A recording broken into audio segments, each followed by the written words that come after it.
Hello मेरे प्यारे दोस्तों। यह कहानी मन्नत एक अधूरी ख्वाहिश भाग 36 है। उम्मीद करती हूँ कि आपको मेरी सारी कहानियाँ पसंद आ रही होगी। चलिए हम इस कहानी को आगे बढ़ाते हैं।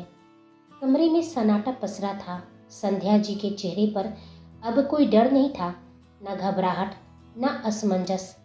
उनकी आंखों में वही पुराना तेज लौट आया था, वो दृढ़ता जो कभी अधिराज राठौर की पत्नी के रूप में उनके व्यक्तित्व की पहचान हुआ करती थी। वेदांश उन्हें गहराई से देख रहा था। आज वो पहली बार अपनी माँ को देखा था तो इस रूप में देखा था। बाहर से शांत पर भीतर कहीं ज्वालामुखी सुलग रहा था। उसके होठों पर हल्की मुस्कान आई पर आंखों में भावनाओं का समंदर उमड़ रहा था। एक पल को उसने चाहा, काश काश मैं अब बता दूं कि मैं उनका बेटा हूँ। बस एक बार उनसे लिपट जाऊं। पर अगले ही पल उसने खुद को रोक लिया। वह अपने जज्बात निगल गया। तभी संध्या जी की गुस्से से भरी आवाज गूंजी, तुम्हें कुछ और जानना है मुझसे या कुछ कहना है? वेदांश ने धीरे से सिर उठाया। उसकी आवाज में नरमी थी। नहीं, बस इतना कहूंगा कि आपका बेटा सही सलामत आप तक पहुंच जाएगा। यह कहते हुए वह उठ खड़ा हुआ और दरवाजे की तरफ बढ़ गया। संध्या जी उसे जाते हुए देखती रही। उनकी नजरों में एक सवाल था और वह सवाल जुबान तक आते आते रुक गया। लेकिन अगले ही पल उनकी आवाज तेज हुई, रुको। वेदांश ने दरवाजे पर ठिठक पीछे मुड़कर देखा। संध्या जी अब पूरी तरह अधिराज राठौर की पत्नी के रूप में खड़ी थी, सख्त, जिज्ञासु और दृढ़। तुम कौन हो? उन्होंने गहरी आवाज में पूछा। तुमने अब तक अपना परिचय नहीं दिया। क्या तुम मलिक के आदमी हो? वेदांश ने कुछ क्षण तक उन्हें देखा। उसकी आंखों में एक अनकहा दर्द था पर उसने कोई जवाब नहीं दिया। बस हल्के से मुस्कुराया और बिना कुछ बोले वहां से चला गया। उसके जाते ही संध्या जी के चेहरे पर कंफ्यूजन झलक गई। वो खुद से बुदबुदाई, क्या वो मलिक का आदमी था? यदि हाँ तो वो मुझे इतनी आसानी से कैसे छोड़ दिया? ना मुझसे ब्लैक बुक के बारे में पूछा और ना ही अधिराज के बारे में। मलिक का आदमी मलिक के ही बारे में क्यों पूछ रहा था? यह सोचते ही उनका दिमाग एक पल को ठनका, जैसे कि उन्हें सब बातें क्लियर हो गई हो। यानी कि वो मलिक का आदमी नहीं था तो फिर कौन था? मैं उस वक्त इतनी डर गई थी कि मैं उसे मलिक का आदमी समझ बैठी थी। आखिर वो कौन था? और मलिक, सेरा और आलिया, इन सब के बारे में क्यों जानना चाह रहा था? वह उसके पीछे जाती तब तक वेदांश वहां से अपनी कार में बैठ एयरपोर्ट के लिए निकल चुका था। उधर बाहर वेदांश अपनी कार में बैठ चुका था। उसकी आंखें खामोश थी, जिसे कहीं दूर खोई हुई हो। मयंक ने उसके आगे सीट पर बैठते हुए धीरे से पूछा, वेद, तुमने उन्हें अपना परिचय क्यों नहीं दिया? तुमने क्यों नहीं बताया कि तुम उनके बेटे हो? वेदांश बहुत देर तक खामोश रहा। उसके होठ सीले थे। आखिर उसने धीमी आवाज में कहा, क्योंकि मैं चाहता हूं कि वो मुंबई वापस आए, अपनों के पास। और इस वक्त बहुत सी बातें हैं जो अब तक क्लियर नहीं हुई है मयंक। वह कुछ पल रुका। उसकी उंगलियां मुट्ठियों में कस गई थी। अगर माँ जिंदा थी तो वह इतने सालों तक हम सबसे छुप क्यों रही थी? और मलिक, जो खुद को अधिराज राठौर का दोस्त बता रहा था, आज माँ की बातों से लगा कि वो दोस्त नहीं दुश्मन है। मयंक कुछ सोचकर बोला, कहीं वो मलिक से ही तो नहीं छुप रही है ना? वेदांश ने गहरी सांस ली। हो सकता है मयंक, ऐसे भी बहुत सारी बातें हैं जो जानना जरूरी है, इसलिए उनका मुंबई वापस आना जरूरी है। कहते हुए वेदांश के दिमाग में आयुष का ख्याल आया और अचानक उसका चेहरा फिर सख्त हो गया। उसने मयंक से कहा, मयंक, हमारे आदमियों को तुरंत कॉल करो। कहो कि वो आयुष से दूर रहे, उसे छू भी ना सके। हमें तुरंत वहां पहुंचना होगा। ओके वेद। मयंक ने सिर हिलाया और फोन मिलाया। कुछ ही घंटों में वेदांश का प्राइवेट जेट बेंगलुरु से मुंबई उतर चुका था। एयर स्ट्रिप पर उतरते ही उसने एक पल भी नहीं गंवाया। वेदांश बिना किसी रुकावट के अपने किंगडम की तरफ बढ़ गया, वह जगह जहां उसने आयुष को बंद रखा था। जैसे ही वो अंदर पहुंचा, उसके आदमी एक कतार में सिर झुकाए खड़े हो गए। वेदांश की आंखें तुरंत उस कोने की तरफ गई जहां आयुष पड़ा था, हाथ बंधे हुए, चेहरा फीका और बेहोश। वह कुछ पल तक वहीं खड़ा रहा। उसकी सांसें रुक सी गई थी। धीरे धीरे वो आगे बढ़ा, झुककर आयुष के चेहरे को देखा। उसके चेहरे पर पसीने की हल्की परत थी और होठ सूखे हुए थे। वेदांश की आंखें भर आई। आज तक उसके दिल में आयुष के लिए सिर्फ नफरत थी, नफरत और करवाहट। लेकिन आज आज जब उसने उसे इस हाल में देखा तो वह दीवार टूट गई थी। उसने धीमी आवाज में कहा, इतना आसान था तुम्हें नफरत करना, पर आज तुम्हें देखकर समझ आया कि खून कभी पराया नहीं होता। उसके गाल पर एक आंसू लुढ़क गए और उस पल वेदांत सिर्फ एक किंग नहीं था, बल्कि एक टूटा हुआ भाई था, जो अपने खोए हुए रिश्ते को सामने से देखकर भी उसे गले नहीं लगा पा रहा था। वेदांश घुटने के बल बैठ गया। वह कांपते हुए हाथों से उसके चेहरे को छुआ, जिसे सालों की दूरी को मिटाने की कोशिश कर रहा हो। आयुष, आयुष मेरा भाई। उसकी आवाज में टूटन थी, एक ऐसी टूटन जो दिल की गहराई से निकली थी। वो धीरे धीरे आयुष को अपने सीने से लगा लेता है और उसका सिर आयुष के कंधे पर टिक जाता है। वह फुसफुसाते हुए बोल उठता है, मेरा भाई मेरे सामने था और मैं तुम्हें पहचान नहीं पाया। उसकी सांसें भारी हो गई। आई एम सॉरी, मुझे माफ कर दो। वो शब्द जैसे हर उस गलती का इजहार कर रहे थे जो उसने अब तक किए थे। उसकी आंखों से आंसू बहने लगे, गिरकर आयुष के चेहरे पर आ रहे थे। पता नहीं और कितना मेरा टूटना बाकी है। क्यों हर रिश्ता हर बार मुझसे मेरा इम्तिहान लेता है। वो आंखें बंद कर लेता है। कुछ पल के लिए सब रुक जाता है, वक्त, हवा और उसकी सांसें भी। फिर अचानक उसने खुद को संभाला। वह उठ खड़ा हुआ और आयुष को अपनी बाहों में उठाकर बाहर की ओर चल दिया। वेदांश ने कार का दरवाजा खोला और आयुष को बड़ी सावधानी से पिछली सीट पर लेटाया। उसके माथे पर झुककर उसने धीरे से कहा, सब ठीक हो जाएगा भाई, मैं हूं ना।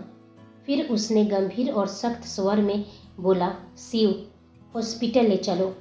उसने बस इतना ही कहा था। कार स्पीड में निकल गई। सड़कों पर दौड़ती गाड़ियों के बीच वेदांश के दिल में तूफान मचा हुआ था। वह बार बार पीछे मुड़कर आयुष को देख रहा था। उसका चेहरा पीला पड़ चुका था। कुछ ही देर में वो हॉस्पिटल पहुंच गए। वहीं हॉस्पिटल में डॉक्टर आयुष का ट्रीटमेंट शुरू कर देते हैं। थोड़ी देर बाद उसके केबिन से डॉक्टर बाहर आए और वह बोले, मिस्टर राठौर, मिस्टर आयुष अब ठीक है, लेकिन उन्हें पूरी तरह होश आने में कुछ वक्त लगेगा। वह बहुत कमज़ोर है। वेदांश ने हल्की सी सांस ली, आंखें बंद किया। उसके चेहरे पर सुकून उतर आया। कुछ पल बाद उसने आंखें खोला और सिर हिलाया और बोला, थैंक यू डॉक्टर। तभी उसके साथ खड़ा शिव आगे बढ़ा और पूछा, किंग, अब क्या करना है? वेदांश ने गहरी सांस ली, जिससे भीतर का पूरा बोझ कुछ पलों के लिए थम गया हो। फिर ठंडी मगर दृढ़ आवाज में बोला, शिव, तुम यहीं रुको, आयुष का ख्याल रखना। अगर उसे होश आ जाए तो तुरंत मुझे कॉल करना। इस वक्त मुझे शेखावत मेंशन जाना होगा। शिव ने सिर झुकाकर कहा, ओके किंग। वेदांश ने एक आखिरी बार आयुष की ओर देखा, फिर वह मुड़ा और तेज कदमों से बाहर निकल गया। लेकिन अचानक ही उसके सामने राव आकर खड़ा हो गया। उसे देख वेदांश की आंखें सिकुड़ गई। वह ठंडे लहजे में पूछा, तुम यहाँ इस वक्त रमेश? राव ने सिर झुकाकर नरम लहजे में कहा, बॉस, मैं आपका बॉडीगार्ड हूँ, तो मुझे आपके साथ। तभी वेदांश उसे बीच में रोकते हुए अपने भारी आवाज में कहा, ऑफिस में तुम मेरे बॉडीगार्ड हो, बाहर नहीं। यह सुनते ही राव की मुठ्ठियां कस गई थी, लेकिन उसने अपने चेहरे का भाव नॉर्मल ही रखा था। वेदांश की आंखें उस पर गहरी हो गई थी। जी बॉस, राव ने अपने गुस्से को अंदर दबाते हुए कहा। वेदांश ने आगे कुछ नहीं कहा। वह वहां से निकलकर अपने गाड़ी में बैठकर शेखावत मेंशन के लिए निकल गया। वहीं राव का चेहरा गुस्से से कांप रहा था। वह दांत पीसते हुए खुद से कहा, आखिर ये वेदांश राठौर हॉस्पिटल क्या करने आया था? मुझे पता करना ही होगा। यह कहते हुए उसके चेहरे पर एक सातिर मुस्कान थी। वहीं ढोल नगारों की गूंज शेखावत मेंशन के पूरे परिसर में गूंज उठी, मानो हवा में ही खुशियां घुल गई हो। आवाज सुनते ही सभी उत्सुकता से बाहर की ओर लपके। केशव जी के चेहरे पर एक गहरी संतोष भरी मुस्कान आ गई थी।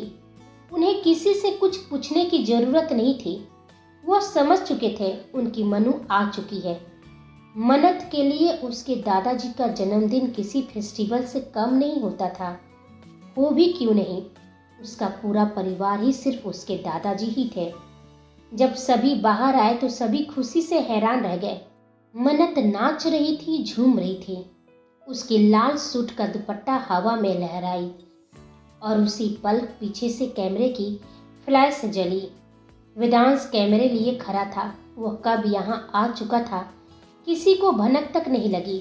उसकी इंटेंस नज़र मन्नत पर ही टिकी थी और मन्नत बेखबर ढोल नगारे के साथ झूम रही थी। वेदांश उसे रिकॉर्ड कर रहा था, उसका हर पल, हर मुस्कान, उसकी हर झलक। उसकी आंखों में नरमी थी लेकिन दिल में हलचल। उसने खुद से धीरे से बुदबुदाया, आपको ऐसे मुस्कुराते हुए देखकर शायद मैं फिर से जिंदा हो गया हूँ जान। मन्नत को इस बात की बिल्कुल भी खबर नहीं थी कि वेदांश वहाँ मौजूद है। वह बस नाचती रही जैसे दुनिया की हर पीड़ा से आज़ाद हो चुकी हो। वेदांश ने कैमरा नीचे किया और हल्की मुस्कान के साथ उसे बस देखता रहा। काश ये पल थम जाए, उसने धीरे से कहा। इधर केशव जी भी पंखुरी से मुस्कुराकर बोले, देखा ना पंखुरी बेटा, मैंने कहा था जब मनु आएगी तो इस घर में फिर से रौनक लौट आएगी। हमारी मनु आती है तो रौनक से पूरा शेखावत मेंशन भर जाता है। वही मन्नत को देख दिव्या जी और राजवीर जी की आंखों में चमक थी। उन्हें पूरा विश्वास था कि मन्नत आज के दिन अपने दादाजी का जन्मदिन मनाने शेखावत मेंशन जरूर आएगी। दरअसल जब उसने इस घर को छोड़ा था तब उसने कसम खाई थी वो फिर कभी इस चौखट को पार नहीं करेगी। वह कहा करती थी, अब यहाँ मेरे नाम का कोई निशान नहीं होगा। लेकिन आज वो आई थी, वो भी उसी मुस्कान के साथ जिसे उसने बरसों से अपने आंसुओं में छुपा रखा था। दिव्या जी की आंखें नम हो उठी। उन्होंने धीरे से राजवीर जी की ओर देखा और फुसफुसाई, देखा ना जी, मैंने कहा था ना हमारी मनु एक दिन जरूर लौटेगी। राजवीर जी, आज हम अपने मनु को मना लेंगे, उन्हें वापस यहाँ से नहीं जाने देंगे। राजवीर जी बस चुप रहे। वह आंखों से ही सहमति से इशारा किए। वहीं पास में खड़े केशव जी उनकी बातें सुन थोड़ा परेशान हो उठे थे। चाहते तो वो भी थे कि मन्नत वापस लौट आए, लेकिन वह जानते थे मन्नत का वापस आना एक चमत्कार से कम नहीं होगा, क्योंकि इस मेंशन में उसके जख्मों की परछाई अभी दीवारों पर टंगी है। वहीं पंखुरी उनकी बातें सुन अपने मन में बोली, सभी भूल रहे हैं, मनु यहाँ वापस नहीं लौटी है, बस दादाजी का जन्मदिन मनाने आई है। यह सोचते हुए उसके चेहरे पर कड़वी मुस्कान थी। ढोल की आवाज अब थम चुकी थी, लेकिन माहौल में अब भी खुशी की गूंज थी। वेदांश दूर खड़ा सब कुछ चुपचाप देख रहा था। वही कियारा, उसकी आंखों में आग थी। वह अपनी नजरों से मन्नत को जैसे जला देना चाहती थी। वो धीरे धीरे अपने गुस्से को दबाती हुई बुदबुदाई, तुम्हारे आने से सब बदल गया है मन्नू, सब कुछ। उसका दिल तिलमिला उठा जब उसकी नज़र वेदांश पर गई, जो कभी मन्नत को देखना भी पसंद नहीं करता था, अब उसी मन्नत को देख रहा था और मुस्कुरा भी रहा था। कियारा के चेहरे का रंग बदल गया था। वह अपने होठ भींचकर रह गई। वह घुरकर गुस्से से मन्नत को देख रही थी।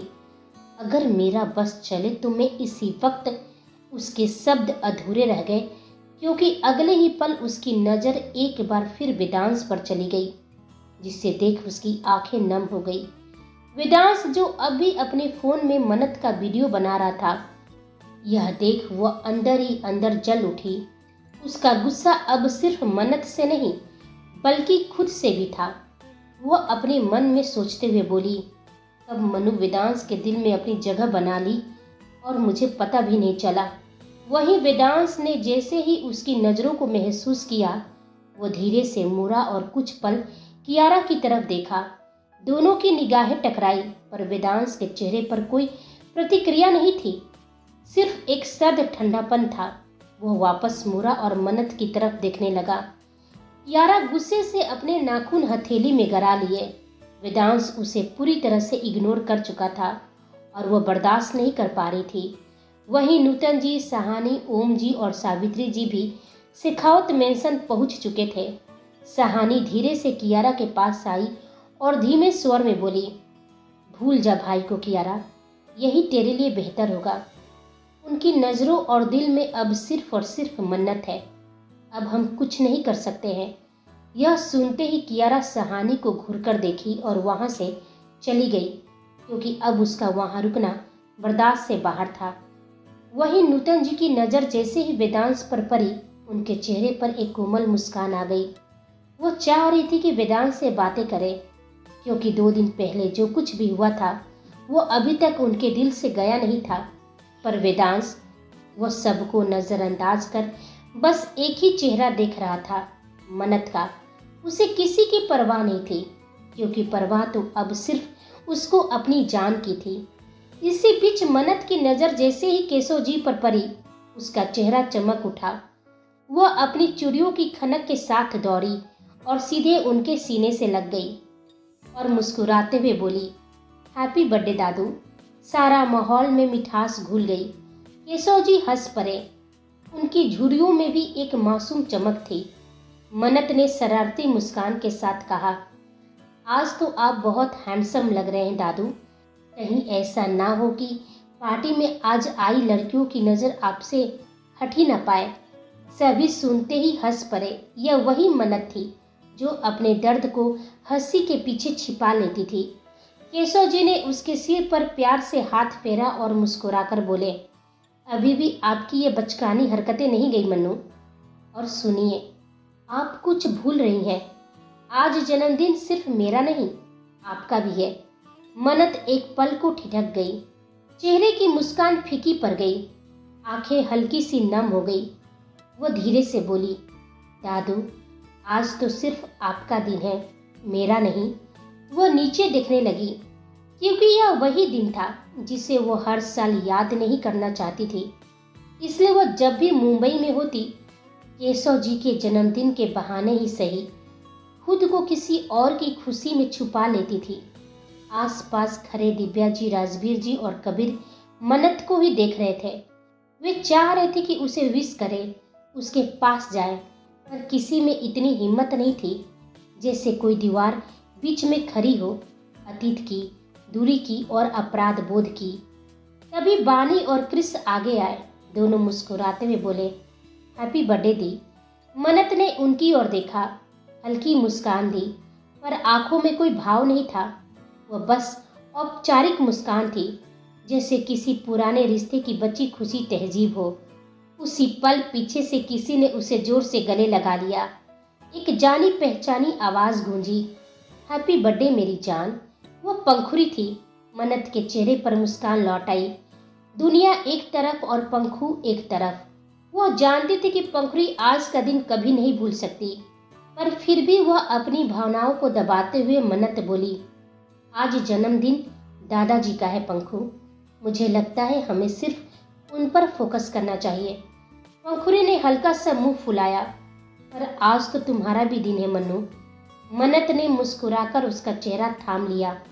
तो फिर तुम दादू को खुश करो, वही मेरी सबसे बड़ी गिफ्ट होगी। वो हल्का सा मुड़कर चली गई, लेकिन उसके चेहरे पर उस अधूरी मुस्कान के पीछे का दर्द पंखुरी और वेदांशी समझ सकते थे। सूरज अब ढल चुका था और आसमान सुनहरी रोशनी से रंगा हुआ था। शेखावत मेंशन के गार्डन एरिया में पार्टी की तैयारियां जोरों पर थी। चारों तरफ फेरी लाइट्स टिमटिमा रही थी। हवा में गुलाब और चंदन की खुशबू घुली हुई थी। पूरा राठौर और शेखावत परिवार आज इस भव्य आयोजन के लिए रेडी था। मन्नत ने आज एक हल्के सिमरी गाउन पहना था। पेस्टल ब्लू शेड में, जो उसकी गोरी त्वचा पर किसी चांदनी की तरह चमक रहा था। उसके खुले बाल हवा में धीरे धीरे लहरा रहे थे। वह परी जैसी लग रही थी। गार्डन एरिया में सब आ चुके थे। इंतजार था तो सिर्फ मन्नत का। वही मन्नत अपना गाउन संभालते हुए खुद से बुदबुदा रही थी। मैं तो लेट हो गई, दादू इंतजार कर रहे होंगे मेरा। जल्दी चल मनु, ये गाउन की वजह से मैं आज लेट हो गई। पंखू भी ना, क्या जरूरत थी मुझे ये गाउन पहनाने की। हो गई ना लेट। अभी वो खुद में ही बड़बड़ा रही थी कि अगले ही पल अचानक किसी ने पीछे से उसकी कलाई पकड़कर उसे अपनी ओर खींच लिया। मन्नत का शरीर एक पल को जड़ हो गया। उसके मुंह से हल्की सी सांस की आवाज निकली। दिल की धड़कनें जैसे कानों तक गूंजने लगी। कौन? वह कुछ बोलने ही वाली थी कि एक जानी पहचानी खुशबू उसके नथुनों से टकराई। वह खुशबू जो उसने कई बार पहले भी महसूस की थी, जब किसी की मौजूदगी उसे बेचैनी के साथ सुकून भी दे जाती थी। उसने धीरे धीरे नजरें उठाई और सामने वेदांश था। ब्लैक कलर का कुर्ता पजामा, थोड़ा खुला कॉलर, आंखों में गहराई और वो हल्की सी मुस्कान जो किसी की भी होश उड़ा सकती थी। उसकी नजरें सीधे मन्नत की आंखों में थी, शांत पर मदहोश करने वाली, जैसे वो सिर्फ उसे देख नहीं रहा था बल्कि उसे पढ़ रहा था। मन्नत का दिल थम सा गया। उसकी उंगलियां अभी वेदांश की पकड़ में थी और उसे महसूस हुआ कि उसकी हर शब्द, हर सांस अब उसी के काबू में है। वेदांश ने हल्के से झुककर फुसफुसाया, आज आप सच में कयामत लग रही हैं जान। यह सुनते ही मन्नत का चेहरा ना चाहते हुए भी गुलाब की तरह लाल हो गया। उसका गला सूखने लगा। वो चाहकर भी कुछ बोल नहीं सकी। बस उसकी नजरें कुछ पल के लिए झुकी। फिर उसने धीरे से अपनी कलाई छुड़ाने की कोशिश की, पर वेदांश की पकड़ अभी भी मजबूत थी, ठीक उसकी फीलिंग्स की तरह। मन्नत धीरे धीरे उसकी ओर देखती हुई पूछी, आप कब आए मिस्टर राठौर? वेदांश की आवाज में हल्की मदहोशी थी, गहरी और भरी हुई। जब आप दुनिया से भी बेखबर थी जान, जब आप यूं ही मुस्कुरा रही थी, जब आपकी निगाहें अनजाने में ही सही मुझे ढूंढ रही थी। मैं हर पल, हर समय, हर जगह आपके साथ ही था मेरी जान। वह बोलता गया और मन्नत की पलकों पर उसकी हर बात उतरती चली गई। उसके शब्द नहीं बल्कि वेदांश की धड़कनें बोल रही थी। मन्नत मुस्कुराते हुए बोली, आप तो शेरो शायरी करने लगे हैं मिस्टर राठौर। वेदांश हंसा और उसकी कमर हल्के से थामते हुए अपने और करीब खींचकर बोला, क्या करे जान, मुहब्बत जो है। फिर वो धीरे धीरे उसके कान के पास झुका और अपनी गर्म सांसें छोड़ते हुए फुसफुसाया, हैप्पी बर्थडे मेरी जान। यह सुनते ही मन्नत ठिठक गई। उसकी आंखें नम हो उठी। वह कुछ कहने ही वाली थी, तभी उसने अपनी गर्दन के पास कुछ ठंडा सा महसूस किया। हाथ बढ़ाकर उसने गर्दन पर उंगलियां रख दी।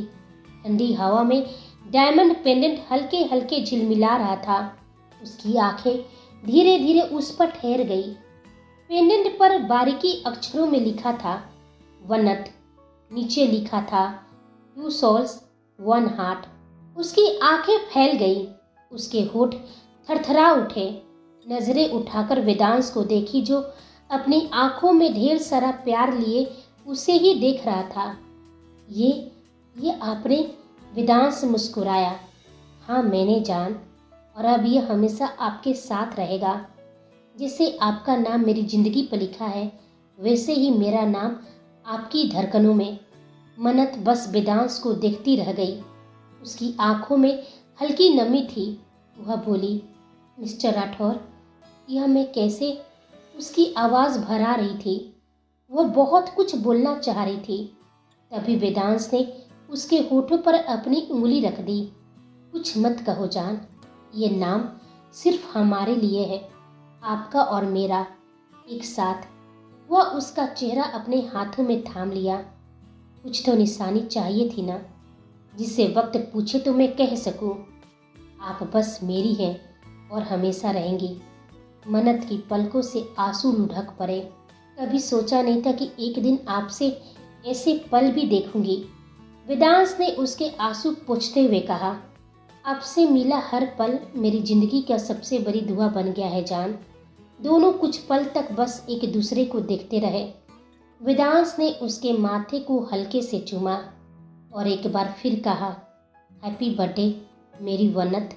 मनत की आंखें बंद हो गई, लेकिन चेहरे पर मुस्कान की जगह अनकहा दर्द झलक रहा था।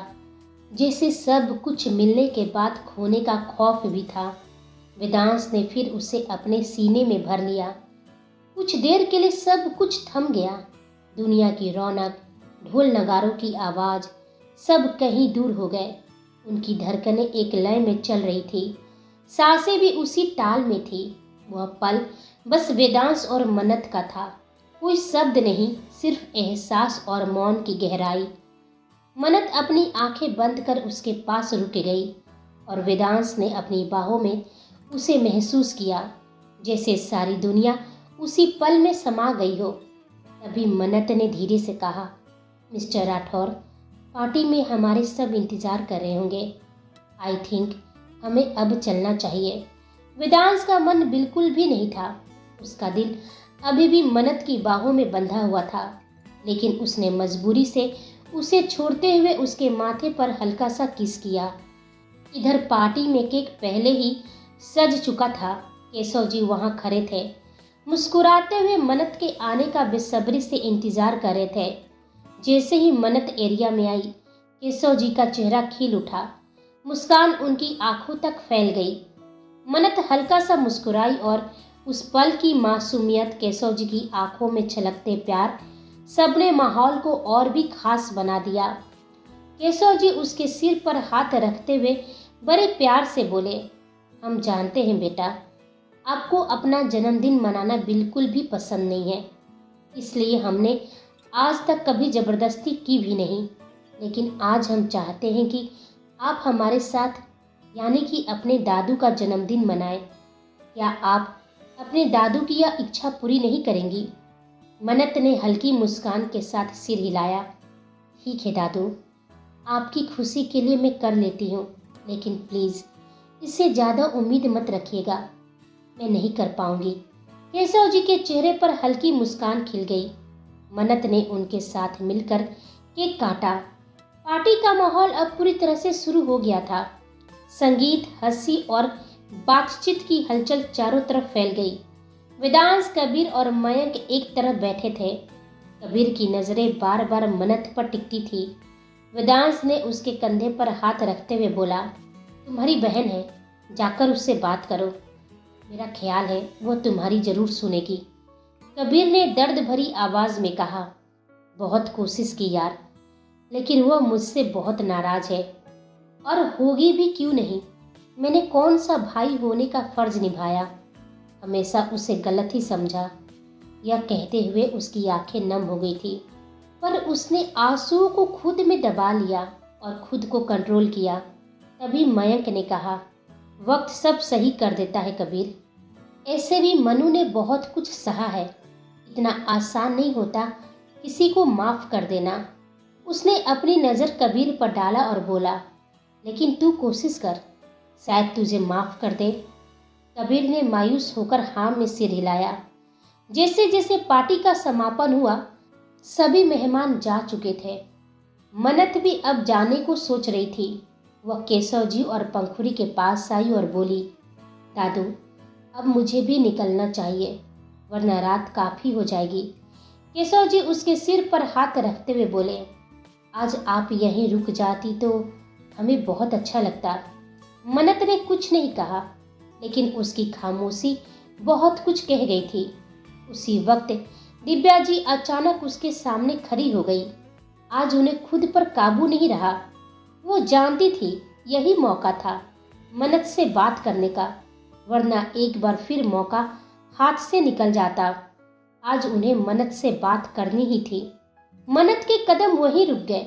वह हैरानी से दिव्या जी को देखने लगी। उसकी आंखों में अजनबीपन झलक रहा था। उसकी नज़रों में अपने लिए कुछ न देख दिव्या जी का दिल तड़प उठा।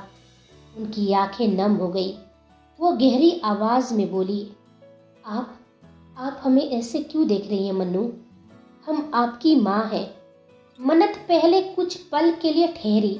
उसकी निगाहें खाली और खोजती हुई थी, जैसे वह उनमें कुछ ढूंढ रही हो। फिर अचानक मन्नत जोर जोर से हंसने लगी। वह अपने हाथों से ताली बजाने लगी, जैसे दिव्या जी ने कोई मजाक किया हो। सभी सन्न रह गए थे। मन्नत जिस तरह से हंस रही थी, वह हंसी किसी खुशी की नहीं, दर्द की चीख जैसी थी। साफ झलक रहा था कि वह दिव्या जी के शब्दों का मजाक उड़ा रही है। दिव्या जी के चेहरे का रंग उड़ चुका था। उनकी आंखों से आंसू रिसने लगे। वहीं राजवीर जी का चेहरा गुस्से और बेबसी से लाल पड़ गया। माहौल में एक खामोशी थी, भारी घुटन भरी। उन्होंने एक गहरी सांस ली और आगे बढ़कर मन्नत के सामने आकर बोले। उनकी आवाज धीमी थी, लेकिन उसमें झनझनाता क्रोध भी था। मनु, आप अपनी माँ का इस तरह से मजाक उड़ा रही हैं? ऐसा भी क्या बोल दिया जिससे आप ऐसे पागलों की तरह हंस रही हैं? मन्नत की हंसी धीरे धीरे थमने लगी, लेकिन उसकी नजर राजवीर जी पर गहरी हो गई थी। वहीं राजवीर जी की भी नजरें गहरी और तीखी थी। वो फिर बोले, आपकी माँ आपके सामने रो रही है, इमोशनल हो रही है, और आप हंस रही हैं? इतनी बेरहम कैसे हो सकती है मन्नू? वह पल वहां गूंज गया। दिव्या जी की आंखों से और भी तेज आंसू बहने लगे। राजवीर जी जिस तरह से मन्नत से बातें कर रहे थे, वेदांश को बिल्कुल भी पसंद नहीं आया, लेकिन वो आज बीच में बोलना ठीक नहीं समझ रहा था। वहीं मन्नत की आंखों से वो हंसी भी गायब हो गई। अब बस खामोशी थी, जिसमें अतीत का हर जख्म फिर से रिसने लगा। धीरे धीरे उसने कदम आगे बढ़ाए और कड़वी मुस्कान में बोली, मिस्टर शेखावत, यदि आपको इतना ही बुरा लग रहा है तो आप अपनी वाइफ को समझाइए। मैं उनसे बात करने नहीं गई थी, वो मुझसे बात करने आई थी। और सॉरी टू से, मुझे आज आपका लेक्चर सुनने का बिल्कुल मन नहीं है। आज मेरा मूड बहुत अच्छा है। मुझे ना आपसे और ना ही आपकी वाइफ से बात करने का कोई इंटरेस्ट है। सो प्लीज़ आप दोनों मेरे रास्ते से हटिए। यह देख कबीर अब बर्दाश्त नहीं कर पा रहा था। माना कि मन्नत सबसे नाराज थी, लेकिन जिस तरह से वह अपने माँ बाप से बात करी थी, वह उसके लिए असहनीय था। वह कुर्सी से उठने ही वाला था कि वेदांश ने धीरे से उसका हाथ पकड़ लिया। उसका लहजा सर्द था मगर सटीक। कबीर, आराम से बैठ जाओ, आज कोई भी बीच में नहीं बोलेगा। कबीर ने एक गहरी सांस ली, मन्नत की तरफ देखा और बुदबुदाया, वेद, लेकिन मनु जिस तरह से मॉम डैड से बात करी है। वेदांश ने बीच में ही उसकी बातें काट दी। उसकी आंखों में हल्की कठोरता थी। मॉम डैड उसके भी हैं कबीर। वेदांश की बात सुनते ही कबीर धीरे धीरे वापस चुपचाप बैठ गया। वहां का माहौल ठंडा पड़ गया था। हर किसी की नजर मन्नत पर जम गई थी। राजवीर जी ने किसी तरह खुद को शांत किया और गहरी आवाज में कहा, मनु, हम जानते हैं आप हमसे नाराज हैं, लेकिन मत भूलिए कि हम आपके कौन हैं, और अभी आप जिससे इतनी रूड होकर बात करी हैं, वो आपकी माँ है और मैं आपका पिता हूँ। मन्नत कुछ पल के लिए ठिठक गई। उसका चेहरा गंभीर हो गया, लेकिन अगले ही पल फिर अचानक ठहका लगाकर हंसने लगी। वो हंसी किसी पागलपन जैसी थी, कटाक्ष से भरी, दर्द से भींगी। फिर उसने खुद को संभाला, आंखें उठाई और ठंडी आवाज में बोली, 1 मिनट मिस्टर शेखावत। माँ? कौन माँ? किसकी माँ? उसकी मुस्कान अब तीखी बन चुकी थी। मेरी कोई माँ नहीं है और ना ही मेरा कोई बाप है। भूल गए आप? आपने खुद कहा था कि मेरा जन्म आपके लिए दुर्भाग्य है। आपको मुझे अपनी बेटी कहने में शर्म आती थी। फिर अब कौन सा रिश्ता जोड़ रहे हैं आप दोनों? जबरदस्ती का रिश्ता, जो मैं कभी नहीं रखती। राजवीर जी और दिव्या जी वहीं सन्न रह गए। उनकी आंखें भर आई। उन्हें उम्मीद नहीं थी कि मन्नत कुछ इस तरह से उन्हें जवाब देगी। दिव्या जी ने कांपती आवाज में कहा, ऐसा मत कहिए मन्नू, आपके डैड ने गुस्से में कुछ कह दिया था, उसे दिल पर मत लीजिए। प्लीज, यदि हमसे कोई गलती हुई है तो हमें माफ कर दीजिए। हम आज भी आपसे बहुत प्यार करते हैं। मन्नत कुछ पल के लिए शांत रही, फिर उसके चेहरे पर कड़वी मुस्कान आई। आप दोनों मुझसे प्यार करते हैं? उसने ठंडी निगाहों से पूछा। प्रूफ क्या है? दिव्या जी और राजवीर जी का चेहरा सफेद पड़ गया। वहां एक भारी खामोशी छा गई। राजवीर जी ने धीमे स्वर लेकिन भींगी आवाज में कहा, प्रूफ? एक माँ बाप अपने बच्चों से प्यार करते हैं, क्या इस बात को प्रूफ करने की जरूरत होती है? माँ बाप का प्यार तो महसूस होता है। मन्नत ने सीधा उनकी आंखों में देखा और दर्द भरी मुस्कान के साथ बोली, सच है, प्यार हमेशा महसूस करने की ही चीज होती है, लेकिन जब सालों तक महसूस ही ना हो तो फिर वो सिर्फ एक शब्द रह जाता है। इसलिए आप दोनों को अपना प्यार प्रूफ करना होगा। फिर वो अपनी नजरें दिव्या जी पर टिका दी, जिनकी आंखों से अभी भी आंसू की धार बह रही थी। मन्नत ने गहरी सांस ली और तंज भरे स्वर में बोली, मिसेस शेखावत, आप यह मेलो ड्रामा करना बंद कीजिए। ये आपकी नकली आंसुओं से मुझे कोई फर्क नहीं पड़ता है।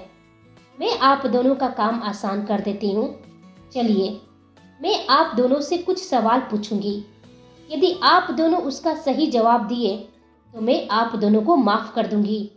यह सुनते ही दिव्या जी और राजवीर जी के साथ साथ वहां सभी सवालिया नजरों से मन्नत को देखने लगे। मन्नत के चेहरे पर तंज था।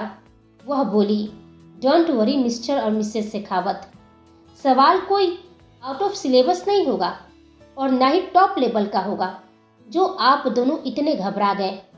सवाल मुझसे ही रिलेटेड होगा, जो आप दोनों मेरे बारे में अच्छी तरह से जानते होंगे, है ना?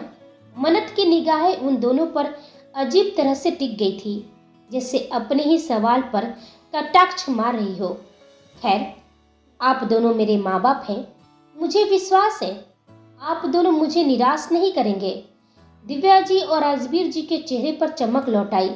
वह दोनों खुश हो गए यह सोचकर कि मन्नत के बारे में उन्हें नहीं मालूम होगा तो किसे होगा।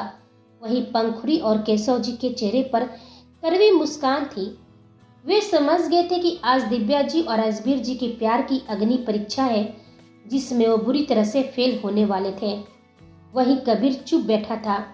अब तो उसमें भी हिम्मत नहीं थी कि वो मन्नत को रोके। वेदांश भी शांत बैठा था।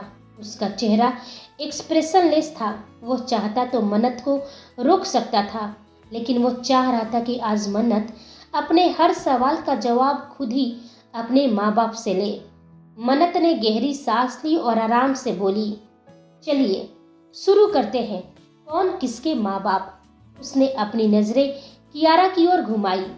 कियारा पल भर के लिए घबरा गई, लेकिन मन्नत ने अपने चेहरे पर जबरदस्ती मुस्कान रखी और बोली, आओ कियारा, तुम भी पास बैठो। आज के खेल में बहुत मजा आने वाला है। सबकी नजरें मन्नत पर टिकी थी। सभी के मन में बस यही ख्याल आ रहा था कि आखिर मन्नत करने क्या वाली है। कियारा ने धीरे धीरे अपनी जगह बनाई और दिव्या जी, राजवीर जी, कबीर, वेदांश, वहां मौजूद सभी चुपचाप इंतजार करने लगे। मन्नत ने गंभीर आवाज में कहा, चलिए शुरू करते हैं। पहला सवाल, बताइए मिस्टर और मिसेस शेखावत, मेरी फेवरेट कलर क्या है? दिव्या जी और राजवीर जी चौंक गए। सवाल बहुत आसान था, लेकिन फिर भी दोनों अपने अपने दिमाग पर जोर देने लगे। तभी दिव्या जी खुश होते हुए बोली, पिंक कलर। राजवीर जी सहमति में सिर हिलाए। मन्नत गौर से उनके चेहरे को देखी और मुंह बनाते हुए बोली, are you sure Mrs Shekhawat? Divya ji के चेहरे पर हल्की परेशानी झलक रही थी। मन्नत थोड़ा सोचने की एक्टिंग की और फिर बोली, सॉरी मिसेस शेखावत, आपने मुझे निराश किया। पिंक कलर तो आपकी प्यारी बेटी कियारा की फेवरेट कलर है, जो आप गलती से मेरा बोल बैठी। तभी राजवीर जी जल्दी से बोले, मुझे याद आया बेटा, आपको येलो कलर बहुत पसंद था। मन्नत एक बार फिर हंस पड़ी। मिस्टर शेखावत, जिस येलो कलर की आप बात कर रहे हैं, आई थिंक यह मेरी फेवरेट तब हुआ करती थी जब मैं बहुत छोटी थी, 4-5 साल की। लेकिन अब तो मैं बड़ी हो गई हूँ। इस हिसाब से बताइए कि मेरी फेवरेट कलर क्या है। दोनों की आंखें शर्म से झुक गई थी। अंदर ही अंदर अपनी ही बेटी के सवाल रुला रहे थे, लेकिन मन्नत के चेहरे पर कड़वी मुस्कान थी। फिर वो गंभीर स्वर में बोली, कोई बात नहीं, मैं बताती हूँ कि मेरा फेवरेट कलर क्या था। सभी की नजरें मन्नत पर टिक गई। उसका चेहरा गंभीर हो गया। उसने धीरे धीरे कहा, मेरी लाइफ में कोई कलर था ही नहीं सिवाय ब्लैक का, क्योंकि मेरी जिंदगी भी ब्लैक की तरह काला और अंधेरे में ही रहा। मन्नत के चेहरे पर उसका दर्द साफ झलक उठा था, जिसे देख दिव्या और राजवीर जी तरफ उठे। अपनी बेटी की आंखों में अपने लिए कोई फीलिंग्स ना देख उन दोनों का दिल पल पल टूट रहा था। वहीं वेदांश की मुठ्ठियां कस गई थी। उसके चेहरे पर मन्नत का दर्द झलक रहा था। उसकी आंखें धीरे धीरे गहरी हो रही थी। तभी मन्नत ने गंभीर स्वर में कहा, चलिए दूसरा सवाल, मेरा फेवरेट फूड क्या है। मिस्टर और मिसेस शेखावत दोनों हाथों को आपस में मसलने लगे और सोचने लगे। मन्नत ऐसे ही कई सवाल उनसे पूछ चुकी थी, लेकिन कोई भी जवाब वो सही नहीं दे पाए थे। हर बार कियारा की फेवरेट का नाम बोलते चले गए। मन्नत के चेहरे पर दर्द साफ नजर आ रहा था। उसकी आंखों में अनकहा दर्द झलक रहा था। उसने लंबी सांस ली और व्यंग से मुस्कुराते हुए बोली, आप दोनों तो फेल हो गए। कैसे माँ बाप हैं, अपनी बेटी की पसंद नापसंद तक नहीं जानते और खुद को मेरे माँ बाप बताते हैं। किसी एक सवाल का भी आपने सही जवाब नहीं दिया। दिव्या जी रोते हुए बोली, ऐसा मत कहिए, हम आपसे सच में बहुत प्यार करते हैं। वहीं राजवीर जी के मुंह से एक शब्द नहीं निकला, लेकिन दिल का दर्द चेहरे पर झलक रहा था। मन्नत के चेहरे पर कड़वी मुस्कान थी। उसे उन दोनों से जरा भी फर्क नहीं पड़ रहा था। वह बोली, चलिए छोड़िए, यह तो छोटी बातें हैं। मैं आपसे कुछ खास और स्पेशल पूछती हूँ, जो हर एक माँ बाप के लिए बहुत ही प्यारा मोमेंट होता है, जिसे वो जीवन भर संजोए रखते हैं। एक लास्ट चांस देती हूँ। यह सुनते ही दिव्या जी राजवीर जी के चेहरे पर दोबारा चमक आ गई। वह उम्मीद भरे नजरों से देख रहे थे, जैसे यह लास्ट चांस पर उनकी पूरी दुनिया टिकी हो। हाँ बेटा बोलो, हम क्या करें कि आपको विश्वास हो जाए कि हम आपसे बहुत प्यार करते हैं। राजवीर जी ने नम आवाज में कहा। मन्नत एक गहरी सांस ली और बोली, आप एक ऐसी तस्वीर लेकर आइए जिसमें मैं और आप दोनों साथ में हैं। मन्नत ने जैसे ही कहा, दिव्या जी झट से अपने आंखों का आंसू पोंछते हुए बोली, ठीक है, मैं अभी लेकर आती हूँ। वह अभी बोलकर जैसे ही जाने को पलटी, मन्नत ने ठंडी आवाज में कहा, पूरी बात तो सुन लीजिए मिसेस शेखावत, इतनी भी जल्दी क्या है। दोनों के कदम वहीं ठिठक गए। चेहरे पर सवालिया एक्सप्रेशन आ गए थे। सभी हैरानी से मन्नत को देखने लगे। उसके चेहरे पर अभी भी कड़वी मुस्कान थी। वह बोली, तस्वीर लेकर जरूर आइए।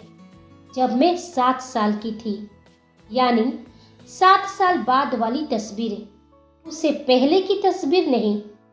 राजवीर जी दिव्या जी हैरानी भरी नजरों से एक दूसरे का चेहरा देखते रह गए। वहां मौजूद सभी के चेहरे का एक्सप्रेशन अब बदल गया था। वहीं केशव जी की आंखें नम थी, जिसे क्या होने वाला है वह जानते थे। मन्नत ने कहा, जाइए, बिना देरी किए वह तस्वीर ले आइए। राजवीर जी दिव्या जी का कदम वहीं जम गया था कि उनका मन भारी होने लगा था। क्या होगा कहानी में आगे? क्या दिव्या जी और राजवीर जी मन्नत को अपने प्यार का विश्वास दिला पाएंगे? आखिर क्या फैसला लेगी मन्नत? क्या वो अपने माता पिता को माफ कर देगी? कहानी लेगी अब एक नया मोड़। यह हम सब जानेंगे अगले भाग में। तब तक आप हमारे चैनल के साथ बने रहिए। लाइक शेयर कमेंट और सब्सक्राइब करना बिल्कुल ना भूलें। आप सभी को मेरी कहानी सुनने के लिए धन्यवाद।